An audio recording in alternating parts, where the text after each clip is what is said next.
We want a free and fair election in this country that's every bit as secure as what is happening in that country. Really? This is all about chain of custody. Cannot emphasize that enough. We do not have fraud countermeasures.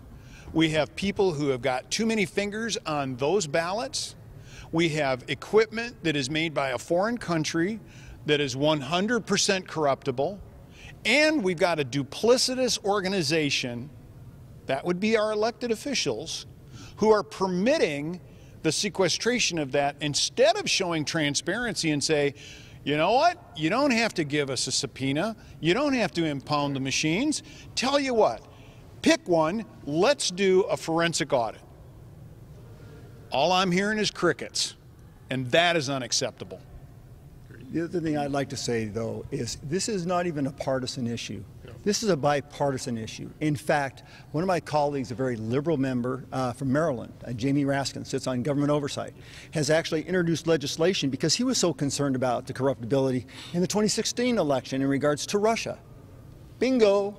So we ought to be doing this across the board for transparency to the American public.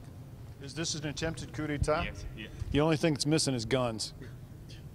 And the weapon they're using is the very thing that the American people hold dearest, and that is their dedication to free and fair elections. What they've done is they've weaponized the electoral process against the people of America, our open society. News for you, George Soros. We already had an open society. We had a truthful society, not Nazi Germany like where you served. Well, I find that repugnant. There are thousands of people gathered outside to support y'all. Have you ever seen anything like this in your career? And what's your message to the thousands of patriots sitting outside the hotel? Keep the faith. Actually, keep the faith. Say your prayers. You know, our republic hangs on this. That's right. This is going to be very, very important. And so raise your voices. Make sure that the elected officials' feet are held to the flames. That's the governor, the secretary of state, that's the attorney general, that's members of this House and Senate here. It's members of the U.S. House and Senate. All of us need to be on guard. We answer to the public, and that's what we ought to do. Last but not least, you know, Democrats always petition the Supreme Court Chief Justice Roberts because they think they can sway him. Why don't we do the same thing?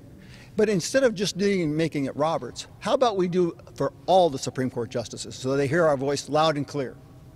And I want to just leave on one more thing, and that's this. Look, 4 years they investigated Donald Trump and his administration for collusion. 4 years of interference. And now they're trying to push this through in weeks. That, to me, is disgusting. Give us the time that we gave you guys to do your investigation, to see what you came up with. And that's all we're asking for. That's what the people want. This is what the voters want. They want us to look into the election, and that's what we're going to do. You know, and I want to quote a tweet by Nancy Pelosi, who said on 5/16/17, our election was hijacked. There is no question. Congress has a duty.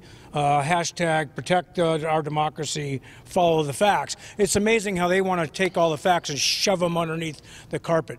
As far as responding to what you said about the folks outside, it's really refreshing to find out that we actually have some support out there, because most of the time we have the Democrats and the socialists screaming and yelling at us, calling us a bunch of Nazis. Well, what you will not see is us voting in anything in favor of any kind of socialist, communist agenda, period. It also shows you how much the other side and even some of the Republican aristocracy hate this president more than they love this country. I'm probably one of the most dangerous men standing up here. I'm termed out.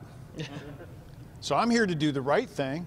I've been doing the right thing ever since I was first elected 6 years ago. I got 2 more years of service. I won't be coming back. I made that commitment to my constituents when I was first elected. My yes is my yes, my no is my no, and when I lay something out there, I don't walk my word back. Now, I'll give you just a brief history lesson. People saying this is unprecedented. Bull roar. In 1876, Rutherford B. Hayes against Tilden, 3 state legislatures saw so much fraud that they said, we cannot condone this. We are clawing our electoral college votes back. We will not release them. That's what I'm calling on our colleagues in both the House and Senate to do. exercise our plenary authority under the U.S. Constitution. There is a legal brief out there that says we are not tethered to state statute when it comes to this one question. A simple majority can call the House and Senate back, and in a day can pass a resolution and cause those electors to basically be held. And it is binding. I'll see y'all in court.